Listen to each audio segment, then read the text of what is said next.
pero no está por demás ver algunas cuestiones de quién era este hombre, este siervo, Esteban. Cuando leemos en el versículo más atrás, en el capítulo 6, nos damos cuenta que están hablando de la iglesia primitiva, de cómo se desarrollaba, de cómo iba. Y bueno, dicen que ahí, al ver la multitud de los discípulos que crecía, que la iglesia aumentaba, había una disputa entre los hebreos y entre los griegos. Entonces, esa disputa era porque menospreciaban, dice, a sus mujeres en la repartición de los alimentos. Entonces, para que no hubiera todo esto, los discípulos dicen, bueno, los 12 discípulos, vamos a buscar, no es justo que nosotros estemos atendiendo a las mesas y que estemos olvidando por un momento compartir la palabra, evangelizar o hablar al pueblo de Dios. Entonces, convocan a los 12 convocaron a la multitud de los discípulos y dice, vamos a elegir a 7 varones. A 7 varones dice que llenos del Espíritu Santo, llenos del Espíritu Santo. Y ahí es donde, hermanos, también podemos preguntarnos, cuando nosotros elegimos a nuestros diáconos, a nuestros ancianos, ¿cómo debemos de elegirnos? Ahí tenemos una muestra de cómo se debe de elegir. Varones, dice, llenos del Espíritu Santo, conocedores de la palabra, que puedan expresarse, que tengan buen testimonio, que puedan ser fieles en la obra.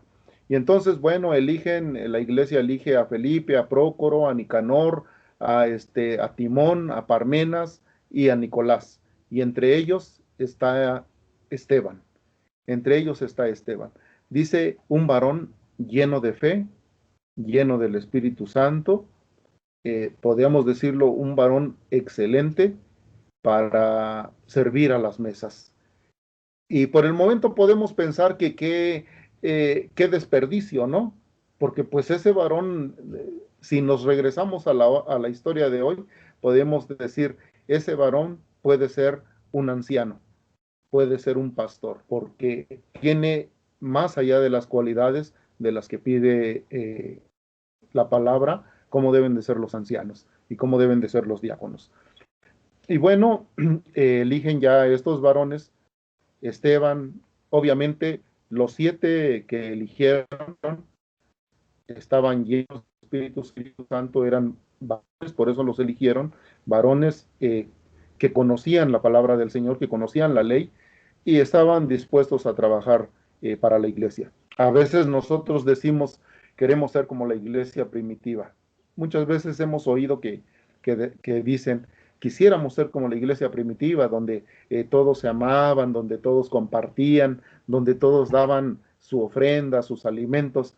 Pero, hermanos, también la iglesia primitiva tenía problemas, tenía problemas, eh, desde ahí lo podemos estar viendo, ¿no? Había problemas entre los hebreos y los griegos, precisamente por eso, por la distribución de los alimentos. Después vemos un problema con Síntique y Evodia, donde igual estaban estas hermanas enojadas, tenían rencillas entre ellas y había problemas en la iglesia primitiva. Pablo menciona, dice, ¿cómo es posible que el hijo se acueste con la mujer de su padre? Y había problemas grandes también, hermanos. Y a veces nosotros queremos decir, quisiéramos ser como la iglesia primitiva. Pero si analizamos bien toda la escritura, vemos que había, como toda iglesia, había problemas en ellos. Pero bueno, no estamos hablando de la iglesia, pero quiero hablar de esto, cómo era la iglesia primitiva. Después de esto, hermanos, Esteban, lleno de gracia, obviamente predicaba la palabra, hablaba de la palabra, anunciaba lo que Jesucristo venía diciendo, compartía el evangelio, pero dice que había entre ellos, bueno, iba a preguntar yo quién era Esteban, lo había dicho Iñaki hace rato, era un varón lleno y dice lleno de gracia y de poder y que hacía grandes prodigios y señales. Imagínense ustedes un hombre con todas esas cualidades o esas características y que hacía grandes prodigios y señales, obviamente yo creo también Esteban sanaba, levantaba paralíticos, curaba a los ciegos. Con esos grandes prodigios y señales que él hacía, era un varón perfecto, hablando terrenalmente, no humanamente. Bueno, y dice ahí en ese capítulo que se levantaron contra Esteban unos de la sinagoga llamada de los libertos. ¿Quiénes eran los libertos? ¿Quiénes eran este grupo de personas? Este grupo de personas que se llamaban los libertos era un grupo de judíos que al parecer habían salido esclavos, habían sido esclavos en Roma y que tras su liberación dice que edificaron una sinagoga en Jerusalén y que ellos no hablaban el hebreo, sino solamente hablaban griego. Y por esa razón ellos fueron independientes. Y estos hombres que formaban parte de ese grupo eran los enemigos de Esteban. Eran los enemigos, eran los que le preguntaban, dice ahí, voy a leer en el versículo 9 del capítulo 6, dice, entonces se levantaron unos de la sinagoga llamada de los libertos y de los de Cirene, de Alejandría. Dice, pero no podían resistir a la sabiduría y al espíritu con que hablaba Esteban. Entonces dice que sobornaron para que dijesen que le habían oído hablar palabras blasfemas contra Moisés. Estos hombres sobornaron a unos para que dijesen esas palabras, que habían oído hablar a Esteban palabras blasfemas contra Moisés, contra Moisés, contra Dios, contra el templo, que es el lugar santo, contra la ley y contra la ley. Cuatro cosas. Lo estaban juzgando, que no era lo que Esteban estaba hablando, pero tuvieron que sobornar a esas personas para que ellos dijeran eso. Y recordamos aquí, hermanos, que también le hicieron así a Jesús. Pagaron para que dijeran, vamos a votar a favor de Barrabás. Vamos a decir que suelten a Barrabás y a Jesús que se quede, porque no nos conviene que nos hable estas palabras. Siempre la mente del ser humano, aquellos que no conocen, que no tienen el temor de Dios, siempre van a caer en esto, siempre van a hacer lo imposible para que la palabra de Dios no sea predicada, para que lo justo no salga adelante, no salga a la luz. Y recordando, hermanos, estudiando todo esto que hablan, sobornando, aún así sigue todavía en la actualidad estos casos de soborno, de mentiras en contra de los santos, de los pastores, de los cristianos, de aquellos que son humildes, de todo ese tipo de personas. Bien, dice que también soliviantaron al pueblo. ¿Qué quiere decir esto? Que los hicieron que tomaran una actitud violenta y rebelde, y dice que le arrebataron a Esteban al no saber qué responderle, le arrebataron y le trajeron al concilio. Pusieron testigos falsos para declarar en contra suya, trayéndolo ante el sumo sacerdote. Y, y de ahí, hermanos, Esteban entonces empieza a narrar su defensa, por decirlo así, aunque el título de aquí del capítulo 7 dice defensa y muerte de Esteban. Entonces empieza a narrar Esteban lo que, pues ahora sí, a defenderse, y les empieza a narrar toda la historia desde Abraham hasta Jesucristo. Decía Iñaki, desde Abraham, desde, desde Moisés, desde Abraham, desde José, desde Moisés hasta nuestro Señor Jesucristo. David también lo está incluyendo. Pero fíjense lo que menciona. Estoy en el capítulo 7 de Hechos. Y dice, después de ahí dice, el 15 dice, entonces todos los que estaban sentados en el concilio, al fijar los ojos en él, vieron su rostro como el rostro de un ángel. Y el sumo sacerdote dijo entonces, ¿es esto así? Imagínense, hermanos jóvenes, que tú, como joven, vamos a suponerlo, esto lo voy a llevar para que me entiendan bien. Está el sumo sacerdote, está Esteban frente a él, y al comentarle al sumo sacerdote todo lo que Esteban supuestamente dice e hizo, le dice, ¿es esto así? Es como si llevaran a un jovencito, vamos a poner a cualquiera de ustedes, lo llevan ante, lo voy a poner ante el consistorio, ante el pastor, y dicen, fulanito dice que aquí en el templo no es necesario, pues, comportarnos adecuadamente, que podemos platicar, que podemos comer, que no hay ningún problema. Y además está diciendo que el Espíritu Santo no existe, que no existe la presencia del Señor en el templo. Y entonces, ¿qué sentirían ustedes que el pastor, estamos los ancianos, está el pastor y les dice el pastor, Iñaki o Ismael o Usaí, ¿es esto así?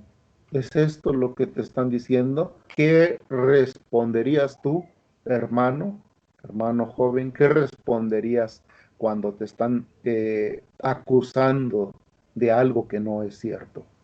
Pues obviamente yo creo nos podemos a decir, no, pues que me traigan los testigos, que me traigan testigos que yo dije esas palabras y a ver en dónde está grabado y a ver si me grabaron con mi celular, con su celular, que traigan esas evidencias para saber que yo soy culpable. A lo mejor nos pudiéramos poner así, o a lo mejor sería otra nuestra reacción, ¿no? De decir, a ver, hermanos, no es como se los comentan, miren, yo dije estas palabras, pero no son ciertas las que dije, lo que ellos dicen. Pero aquí Esteban dice, con un carácter, hermanos, dice, y él dijo, varones, hermanos y padres, oíd. Aún Esteban, en esas acusaciones que le hacían, en ese momento tan violento que lo trajeron hacia el concilio, perdón, ante el Sanedrín, ante el sacerdote, él todavía con todo respeto, porque es lleno del Espíritu Santo, con todo respeto y con toda humildad, se acuerda de que debe de respetar a sus hermanos y al sumo sacerdote, y les dice, varones hermanos, se dirige a él como sus hermanos, y dice, y padres, oíd. Y ya empieza a decir que el Dios de la gloria apareció a nuestro padre Abraham. Pero podemos ver ahí, hermanos jóvenes, con esa humildad que tiene Esteban. Y cierto es, hermanos, que eh, los frutos del Espíritu Santo, el estar lleno del Espíritu Santo, trae amor, trae gozo, trae paz, paciencia, benignidad, trae bondad, pero trae sobre todo también templanza. La templanza que tuvo Esteban para dirigirse ante el sumo sacerdote. Con toda tranquilidad fue y expuso su defensa ante ellos. Y lo que ellos después, eh, lo que le narra Esteban, les dice ahora Esteban, Esteban da esa respuesta especial de lo referente al templo y bueno, es decir, que hablaba palabras, dice, blasfemas contra el lugar santo, pero que no era así.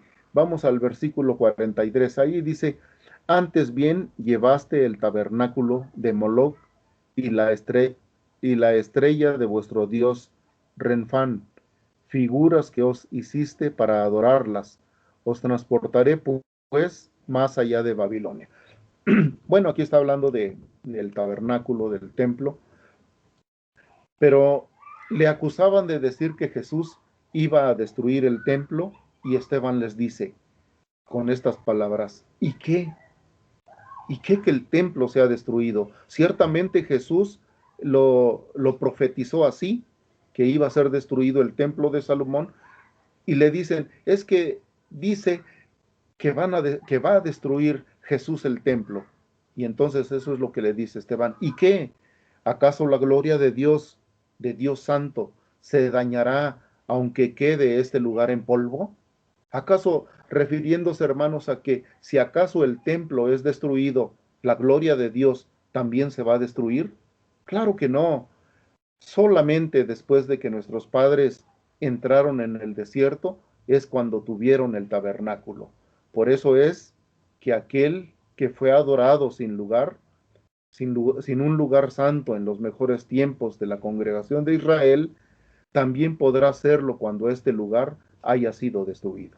De esa manera les explica, aún así, en aquel lugar donde estuvieron nuestros padres, donde estuvo Abraham, cuando Dios lo llamó y le dijo, vas a salir de la tierra de Ur, vas a dejar tu casa y tu parentela y te voy a transportar a una nueva tierra que yo te voy a decir cuál es. Y le da una promesa, que vas a tener tu familia va a crecer en multitud y van a ser benditas en ti todas las naciones. Todo eso es lo que le explica Esteban y le da también Dios a Abraham, le da el pacto de la circuncisión. Y el Dios de Abraham le menciona Dios que el Dios de Abraham también es el Dios de Israel.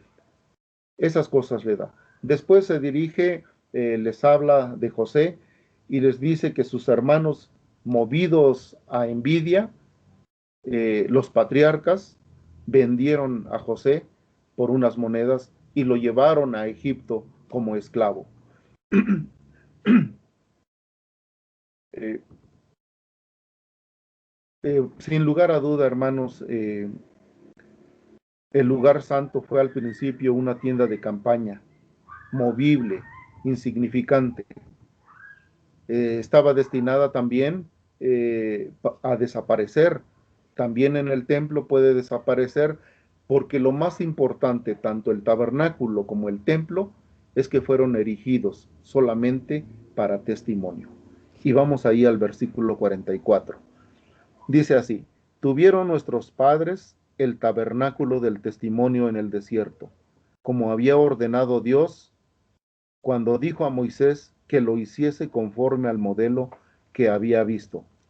Nosotros sabemos en la historia bíblica que Dios le dice a Moisés, vas a hacer un tabernáculo de tantas medidas, de tanto de largo, de ancho, con estas cortinas, con estos colores y hasta con las cintas que tenían que ir, un diseño majestuoso, un diseño impresionante. Es lo que le dijo Dios a Moisés. Ese tabernáculo construido según el modelo que Dios mostró a Moisés y que fue primeramente erigido en el desierto, era una figura del tabernáculo en que entró el Señor Jesús allí en Hebreos 8, como lo menciona, y fue introducido en la Tierra Santa por Josué, equivalente a Jesús, que en esto era, por tanto, figura de Jesucristo, el Josué del Antiguo Testamento. Dice el versículo 45, el cual, recibido a su vez por nuestros padres, lo introdujeron con Josué al tomar posesión de la tierra de los gentiles, a los cuales Dios arrojó de la presencia de nuestros padres hasta los días de David. Dicho tabernáculo continuó hasta los días de David, como dice ahí en el versículo 46. Este halló gracia delante de Dios y pidió proveer tabernáculo para el Dios de Jacob, quien David deseó edificar un templo, pero sabemos bien que el templo lo edificó Salomón, quien mandó a construirlo. Dice el 47, mas Salomón le edificó casa, templos hechos de manos, como dice el profeta. Se demostraba cuán poco caso hacía Dios del lugar santo, ya que David halló gracia delante de los ojos de Dios y Dios le prohibió edificarlo y mostró que no tenía ninguna prisa por tener el templo. Dice el versículo 48, si bien el Altísimo no habita en templos hechos de manos de hombres, como dice el profeta. El cielo es mi trono y la tierra el estrado de mis pies. ¿Qué casa me edificaréis? Dice el Señor. ¿O cuál es el lugar de mi reposo? Esto lo podemos encontrar también ahí en Isaías 66 de los versículos 1 al 2. Y entonces Esteban pone de relieve la poca importancia del templo y lo que cita ahí en Isaías 66 del 1 al 2 y en Primera de Reyes 8:27, cómo lo hará Pablo más adelante, ahí en el capítulo de Hechos, en 17:24, donde dice que el Altísimo no habita en templo hecho por manos de hombres. Pues no lo necesita, porque dice, ya que el cielo es su trono y la tierra el estrado de sus pies. Vamos a buscar esa referencia que está ahí en Isaías 66.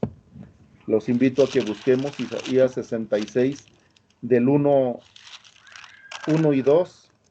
Y por favor, otro joven que busque Primera de Reyes 8:27. ¿Qué dice 66, 1 y 2? El que lo tenga, hermanos, puede repetirlo, puede leerlo. Dice, Jehová dijo así, el cielo es mi solio, sí, el cielo es mi solio y la tierra estrado de mis pies. ¿Dónde está la casa que me habréis de edificar y dónde este lugar de mi reposo? Mi mano hizo todas estas cosas, y así todas estas cosas fueron, dice Jehová. Mas a aquel miraré que es pobre y humilde de espíritu y que tiembla a mi palabra. Así está bien, hermano. Muchas gracias. Bueno, pues ahí nos dice Dios, ¿no? ¿Dónde está, eh, dice, dónde está la casa que me habréis de edificar y dónde el lugar de mi reposo? ¿Qué dice Primera de Reyes 8:27?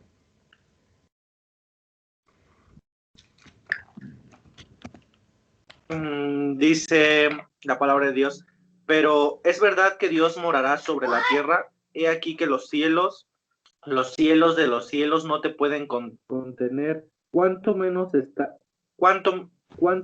esta casa yo he edificado? Ajá.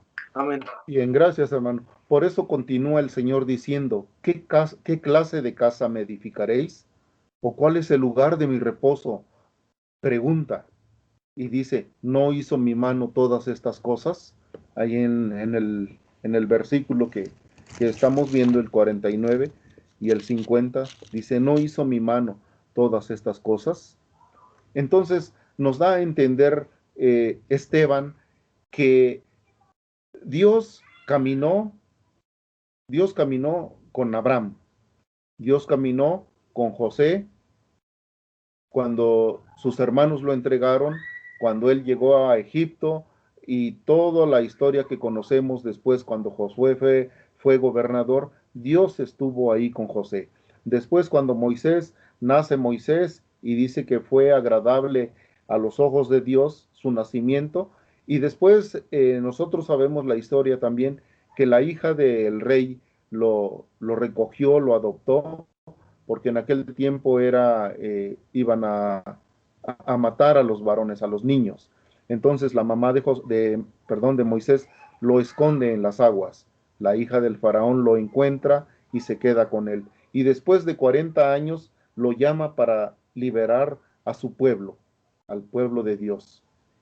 Y desde Abraham, José y Moisés, Dios estuvo presente con ellos. No hubo necesidad de formar o de construir un templo para la adoración de Dios. Todos los siervos, todos los patriarcas adoraron al Señor. En todo momento Dios estuvo con ellos. Y Esteban les dice esto a la multitud, a los fariseos, a los sacerdotes, y les trae, hermanos, esa historia desde Abraham hasta Jesucristo, todo lo que habían hecho. Entonces, dice así Esteban, entonces, ¿en dónde estoy quebrantando yo la ley? Si estoy hablando que Dios es un Dios todopoderoso, si estoy hablando de dónde fue salido Abraham y cómo lo condujo Dios y la promesa que le dio Dios a Abraham, y también cuando José es un tipo de Cristo porque liberta a su pueblo, Dios está en medio de ellos, y podemos decir, hermanos, en dónde o cuál es el pecado que había cometido Esteban, o cuál es la blasfemia que había cometido o dicho Esteban a estos personajes para que lo culparan de blasfemia contra Dios y contra la ley. La ley ya estaba ahí. Ellos no querían, ellos defendían más la ley que las promesas de Dios, que la promesa que tenía Dios para su pueblo. Y entonces, eh, ahora viene Cristo y no le creen, no le creen a sus palabras, no le creen a sus profecías y tampoco le creían que el templo iba a ser destruido o construido por Salomón, pero después destruido. Y como dice Esteban, menciona, si el templo es destruido, la gloria del Señor sigue. A veces, hermanos, eh, están, bueno, Dios está mostrando, cuando Moisés se presenta ante la zarza ardiente, Dios está mostrando, le está mostrando a Moisés que lo que se daba a entender que no solo en el templo, sino en cualquier otro lugar se puede tener comunión con Dios, no solamente en el templo. Cierto es que el templo está consagrado, perdón, está dedicado para la adoración, está dedicado para la oración también, pero no es que quieramos decir que Dios vive ahí, que Dios, ese es su lugar de Dios. Cuando oramos, manifestamos y pedimos la presencia de Dios para que esté en ese lugar. Y adoramos a Dios porque es un edificio, cierto, hecho por manos de hombres, pero es un edificio que está dedicado para la adoración a Dios. Entonces, hermanos, dice que no se puede, en otro lugar se puede tener comunión con Dios. Y por eso se engañan quienes piensan que la presencia de Dios está confinada a ciertos lugares. Si fuera así, pues tuviéramos muchos lugares, hasta tendríamos una capilla en nuestra casa para decir que aquí está la presencia de Dios porque aquí vive Dios. No nos hagamos a veces religiosos en decir que en el templo que tenemos vive Dios. Esteban les demuestra a todos los que lo injuriaban que Dios es Dios de todos. Dios lo puedes encontrar en diferentes partes. Dios estuvo con Abraham, Dios estuvo con José, Dios estuvo con Moisés, Dios estuvo con David. Siempre, en cada momento, Dios estuvo ahí. ¿Qué blasfemia había dicho Esteban? No es posible que fuera así. Después, en, el, en los versículos siguientes, dice en el 53, dice, vosotros, miento hermanos, en el 52, dice, ¿a cuál de los profetas no persiguieron vuestros padres y mataron a los que anunciaron de antemano la venida del justo, de quien vosotros ahora habéis oído, entregadores, habéis sido entregadores y matadores? Vosotros que recibisteis la ley por disposición de ángeles y no la guardasteis. Oyendo estas cosas, dice, se enfurecían en sus corazones y crujían los dientes contra él. Porque Esteban les está diciendo, vinieron profetas y ustedes no les creían.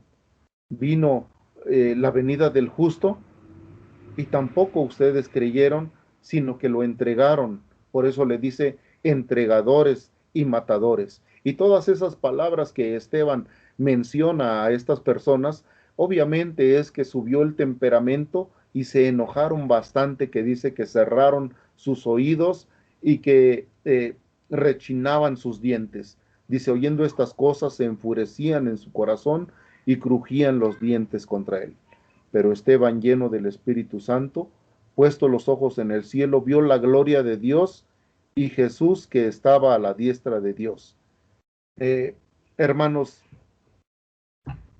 la defensa que tuvo Esteban de narrar desde Abraham hasta nuestro Señor Jesucristo, los escribas y los fariseos lo conocían, porque era la ley de Moisés. Todo eso ellos conocían. Lo que no querían es abrir su corazón para escuchar las palabras de Dios. Como todo mundo, toda gente que es incrédula, cierra los oídos ante la palabra de Dios. Nosotros, trayendo todo esto a nuestra memoria, a nuestro contexto, debemos de abrir nuestro corazón a Dios. Debemos de abrir nuestros oídos para escuchar la voz de Dios. Solamente escuchando la voz de Dios, nuestro corazón puede cambiar. Y bien, después de que escucharon todo esto, eh, dijo Esteban: he aquí veo los cielos abiertos y al Hijo del Hombre que está a la diestra de Dios. Pudieran haber dicho otra blasfemia contra Esteban, porque ellos no creían que Jesucristo iba a estar a la diestra de Dios. Cuando Jesús dijo: y yo estaré sentado a la diestra del Dios Padre Todopoderoso, no lo creían. En el tiempo de Jesús no le creyeron, y ahora menos le creían a Esteban lo que él decía, porque dice: Dios es Dios único. Dice: entonces ellos, dando grandes voces, se taparon los oídos y arremetieron a una contra él, y echándole fuera de la ciudad, le apedrearon, y los testigos pusieron sus ropas a los pies de un joven que se llamaba Saulo. Eh, ellos, estos personajes contrarios eh, a lo que la palabra quiere que escucharan, ellos pretendían o pensaban que cumplían con la ley. Ellos pensaban que al apedrear a Esteban, cumplían según con la ley de Moisés. Como dice ahí en Levítico 24:16, voy a leer Levítico 24:16, dice así, hermanos. 24 dice así: y el que blasfemare el nombre de Jehová ha de ser muerto. Toda la congregación lo apedreará, así el extranjero como el natural. Si blasfemare el nombre, que muera. Ellos pensaban que estaban cumpliendo con la ley de Moisés. Está blasfemando, vamos a apedrearlo. Y así lo hicieron, aunque ellos sabían que habían pagado, que habían sobornado a la gente para que acusaran a Esteban. Hermanos, este pasaje que acabamos de leer, todo este capítulo, es extenso. No lo podemos, a lo mejor en dos temas, en dos clases o en dos estudios, podríamos hablarlo detalladamente, porque hay mucho que hablar. Pero bueno, a grandes rasgos, estoy comentando lo que les he dicho. Pero lo importante aquí es que yo les pregunto a ustedes, les hago esta pregunta: ¿qué es para nosotros lo más importante, hermanos jóvenes, de este pasaje? ¿Qué es para nosotros lo más importante? Quiero que me contesten para que podamos así dialogar. Para ti, ¿qué es lo más importante de este pasaje? ¿Qué aprendes de todo este pasaje de Esteban? Los escucho, hermanos.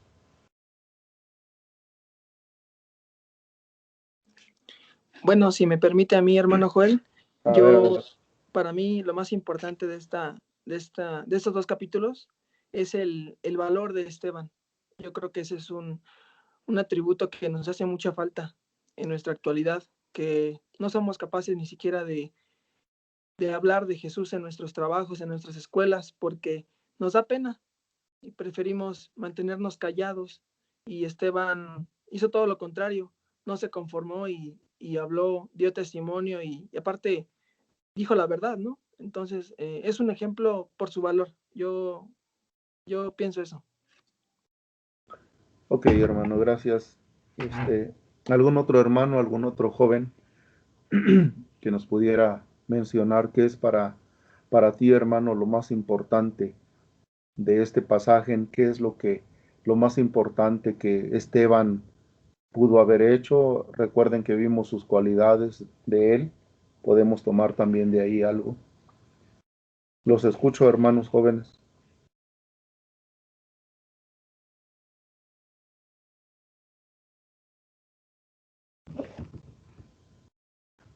Este, voy a, voy a preguntar a Ismael. Yo iba a participar, hermano. ¿Quién, hermano? A ver, Usaí. Abdiel. Es Abdiel, a ver, Abdiel. Yo creo que Esteban estaba ya preparado en el sentido de, no sé si en algún momento él sabía que al hablar iba a estar ya con Dios en el momento de su muerte, pero creo que él estaba preparado para cualquier situación que se podía presentar, sabía que lo podían acusar, sabía que lo podían matar, sabía que le podían hacer muchas cosas, pero él ya estaba preparado, ¿no?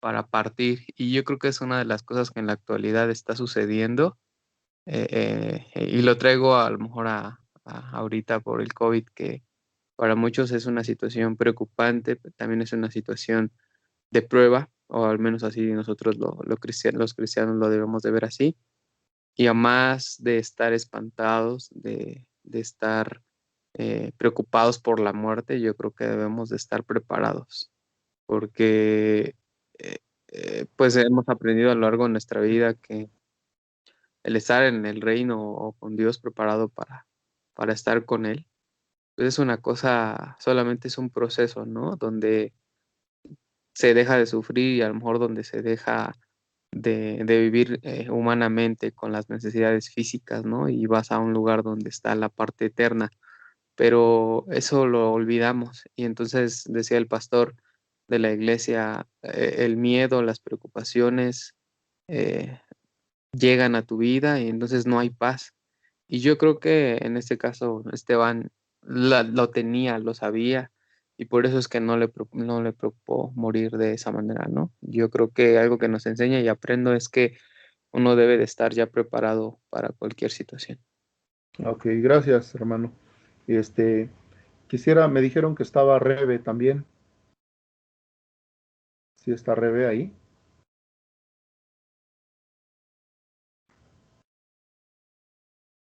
¿Sí estará hermano Iñaki, Rebeca? Creo que ya se salió, hermano. Bueno, está bien. Ismael, ¿sí está? Aquí siguen, aquí siguen. Isma, Pero ¿yo? sí, Aquí Ismael. estoy, A ver, aquí estoy Isma. yo, Ismael. Ok, hermano, mira, estoy preguntando qué es para nosotros, qué es para ti lo más importante de este pasaje que hemos visto. Ok, pues ya, recalcando un poquito ya lo que dije Iñaki, yo le iba a decir antes, ¿eh?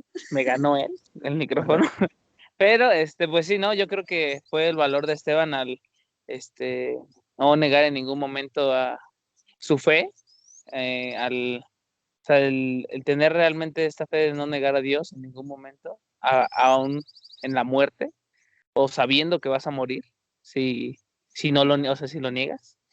Pues yo creo que es esa parte y también el ver las funciones de Esteban, ¿no? Que nunca se limitó a más de que era un diácono, o sea, nunca se limitó a decir, pues saben que a mí no me toca pues, evangelizar, ¿no?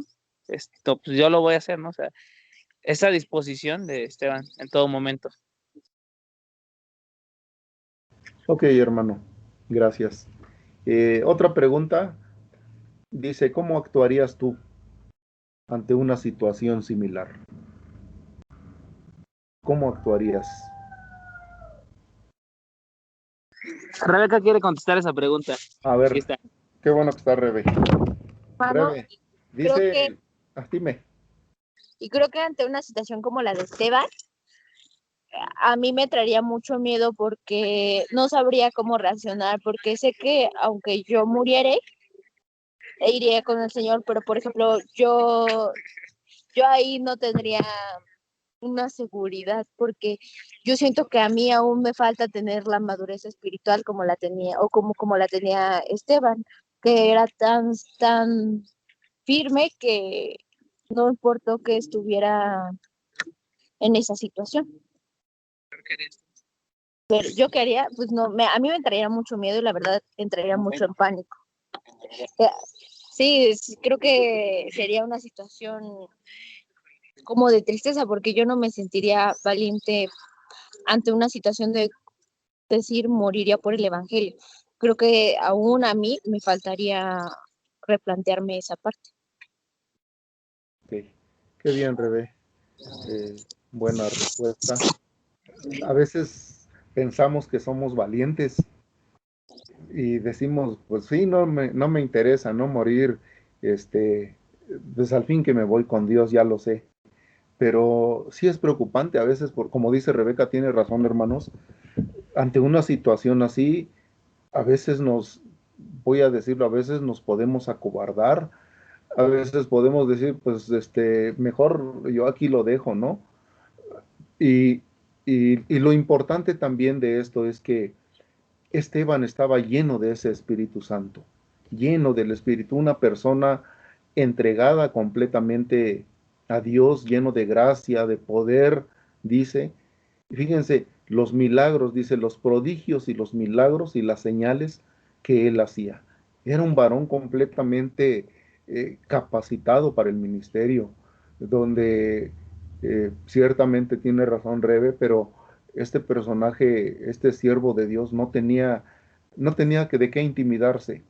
Y con ese fruto de ese Espíritu Santo que hablamos, de ser, de tener la templanza y tener la mansedumbre, él ahora sí que debatió o bueno, explicó su caso, pero pues no le creyeron, ¿no? Lo que ellos querían era acabar con él, acabar con sus palabras, acabar con lo que él venía diciendo. Y pues bueno, sí, son preguntas que nos hacemos. Yo como actuaría si a veces cuando me hacen enojar respondo a lo mejor violentamente, ¿no? ¿Qué pasaría si vas caminando tú joven en la calle y pues te salen dos o tres muchachos y te quitan tu celular, tu reloj, te quitan tu cartera? Pues yo creo que a lo mejor podemos sí contestar, pues llévate todo, ¿no? Como dice Mateo, este, el Evangelio según Mateo, te doy también mi camisa o mi chamarra, no hay problema, llévatela. Yo creo que nos molestaríamos, nos enojaríamos tanto. Les voy a platicar brevemente en la semana, el viernes, tuve que ir al trabajo y había mucho tráfico por las vacunas saliendo al periférico. Y voy con la camioneta así metiéndome, dije, me meto porque si no, no me van a dar permiso. Y iba poco a poco y en eso se frena un carro adelante, un carro bueno, nuevo, y freno, pero ya con el frenar le di un poco al auto. Y entonces pues se baja la persona, un hombre se baja y me golpea en la camioneta, golpea con su mano y pues me dice, rayaste mi carro y hablándome ahí palabras. Y yo al momento dije, ¿qué voy a hacer? ¿Qué voy a hacer? Y dije, no, Joel, cálmate, como que no debes de enojarte, porque, pues bueno, he tratado todo eso, no debo de enojarme, si me insultan, tranquilo. Y dije, me voy a contentar, ¿no? Ya me tranquilicé y todavía me dice, hazte para atrás. Y pues ya me hago de reversa un poquito y se me queda viendo así. Y yo dije, pues ni modo, ¿no? Ahorita que se adelante y nos paramos y pues a ver qué es lo que le pasó. Yo vi que no le había pasado nada. Y en realidad no pasó nada porque él subió a su carro y se fue. Dije, bueno, pues ya. Y yo me sentí tranquilo, hermanos. Y dije, quizás los que están a mi alrededor, los otros automóviles, dirían que, pues que no tuve el valor para bajarme, ¿no? Y enfrentarme a él. Pero después dije, ¿qué pasaría si yo le hubiera dicho, pues ya le pegaste a mi camioneta, ya estamos a manos con lo que te pegué en tu carro? Y dije, ¿cómo iba a reaccionar ante esa respuesta que yo hubiera dado, diciéndole eso? O si me hubiera bajado, a lo mejor me diría, me insultaría y no sé, a lo mejor no pudiera yo aguantar y también le contestaría. Y dije, yo creo que estuvo muy bien quedarme ahí en la camioneta. Y por otro lado pensé y dije, algunos dirían, pues el señor ni siquiera le dijo nada y el otro se pasó, ¿no? De listo porque lo insultó y le dijo cosas. Y entonces, hermanos, pues eh, es duro, es difícil tener esa, esos frutos o un fruto del Espíritu Santo, mansedumbre, templanza. Otra pregunta que les quiero hacer, eh, a lo mejor ya la contesté, ¿en realidad tendremos los frutos del Espíritu Santo? ¿En realidad tendremos los frutos del Espíritu Santo? Quisiera, hermanos, eh, pedirle aquí a nuestro hermano, su consejero, el hermano Ricardo, que nos pudiera explicar o que nos pudiera contestar esta pregunta. Hermano Ricardo, ¿en realidad tendremos los frutos del Espíritu Santo? Aún hasta ahorita en la condición de lo que hemos venido siendo como cristianos, obviamente tenemos el Espíritu Santo, pero tendremos, hermano Ricardo, esa llenura o esos frutos del Espíritu Santo. Bueno, ahí como nos menciona en Gálatas, dice que el fruto de la carne es, pues ya sabemos cuáles son, dice, y el fruto del Espíritu habla de la benignidad, de la tolerancia, de la mansedumbre. Dice, contra tales cosas no hay ley. El fruto del Espíritu es uno, pero se ve con cómo lo desglosa ahí el apóstol. Podemos ver el ejemplo de los apóstoles, el caso de Pedro. Él estuvo con el Señor Jesús 3 años, anduvo con él, caminó con él, y a la hora de la verdad, pues dice, yo voy a estar contigo ahí hasta la muerte. Lo negó 3 veces, y eso no quiere decir que no tuviera el fruto del Espíritu Santo. Cuando Pablo lo reconviene, que le dice, tú eres digno de condenar porque pues tu accionar eso no nos enseñó Jesús. Estás con los judíos, te portas como judío, estás con los gentiles, te portas como gentil. Y eso no quiere decir que Pedro no haya sido, tuviera el fruto del Espíritu. Estaba en ese proceso. Recuerden que Pedro fue el que le cortó la oreja a Malco cuando iban a apresar al Señor Jesús, y Jesús le dijo, guarda tu espada. O sea, era impulsivo, pero ahí es donde vemos cómo el Espíritu Santo va obrando en la vida del ser humano para ir convirtiendo su forma de ser hasta que llegue uno a la estatura del varón perfecto. Como dice la Biblia, el que empezó en nosotros la buena obra la va a concluir hasta el día de Hasta Jesucristo. que venga. Porque en Dios está el querer como el hacer por su buena voluntad. Nosotros estamos en ese proceso. El mismo apóstol Pablo decía, hay 2 leyes en mi cuerpo, en mi ser. La ley de mi espíritu, que se deleita en las cosas de Dios, mi hombre interior, que se deleita en las cosas de Dios, dice, pero también está una ley en mis miembros que me lleva cautivo a hacer lo que no quiera. Entonces, en esa parte es donde nosotros tenemos que trabajar, laborar, porque unos más, otros menos. Si el Señor nos dice, tú estás llamado para ser salvo, como sabemos, viene la justificación, la santificación, viene ese proceso donde pues tenemos que ir dando poco a poco muestras de en quién creemos y a quién le estamos queriendo agradar, que en este caso es al Señor. En el caso de Esteban, fue un hombre que, como bien dijo Ismael, no se limitó a su función solamente de diácono, sino que también se dedicó a evangelizar.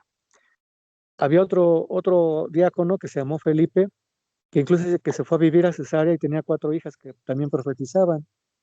Este Felipe también dice que tiempo después de los viajes que hacía Pablo, uno de los últimos viajes, lo recibía en su casa, ahí Felipe. Y a lo que vamos es que el mismo Pablo, podemos decir, es que mataba, perseguía, destruía, quería eliminar a los cristianos, pero lo hacía en esa ignorancia. A veces actuamos de una manera impulsiva, pero muchas veces es por ignorancia. ¿Quién tendría que obrar en nuestra vida? El Espíritu Santo, para que nos haga entender ese ejemplo de Jesús. Yo, como les he dicho, el verdadero evangelio de Jesús es lo que él vino a dar con su ejemplo. No solamente lo habló, lo predicó, y lo puso, él mismo se puso como ejemplo. Para contraatacarlo a soberbia y la altivez, él vino a ser humilde, manso, y a obedecer al Señor Dios. Entonces, ese es realmente el evangelio. Cuando entendamos lo que significa misericordia, quiero un sacrificio, la mansedumbre, la humildad, la templanza de Jesús, la obediencia de Jesús, entonces pudiéramos decir que se van a empezar a ver reflejados en nosotros ese fruto del Espíritu, porque vamos a poder tolerar, soportar a aquellos que decimos a veces, no lo puedo ver ni en pintura, pero pues ya con la ayuda del Espíritu Santo podemos llegar a esa, no igualitos, pero sí queriendo ser semejantes a nuestro Señor Jesús. Nada más, sí. Es, hermano, ir santificándonos cada día, ¿verdad? Y vamos a alcanzar esa santificación, dice que hasta que estemos con el Señor, completamente santos, varones, bueno, como creyentes ya santificados en el Señor. Y tenemos un proceso, como dice nuestro hermano Ricardo, un proceso aquí en la tierra vamos santificando, como él decía, tratando de llegar, dice, a la altura del varón perfecto. Y qué bueno, pues bueno, jóvenes, esto es parte de lo que, pues de lo que hemos aprendido de Hechos 7. Espero que pues hayamos aprendido algo o un poquito más de la palabra de nuestro Dios, porque pues la palabra es la que es viva y es eficaz. Dice que es penetrante más que toda espada de dos filos. Eh, pues con esto terminamos este estudio y pues ojalá que podamos cada día parecernos más a Esteban en su trabajo, en sus decisiones, ser llenos de ese espíritu de gracia y de poder. Eso es todo, hermanos, que el Señor les bendiga.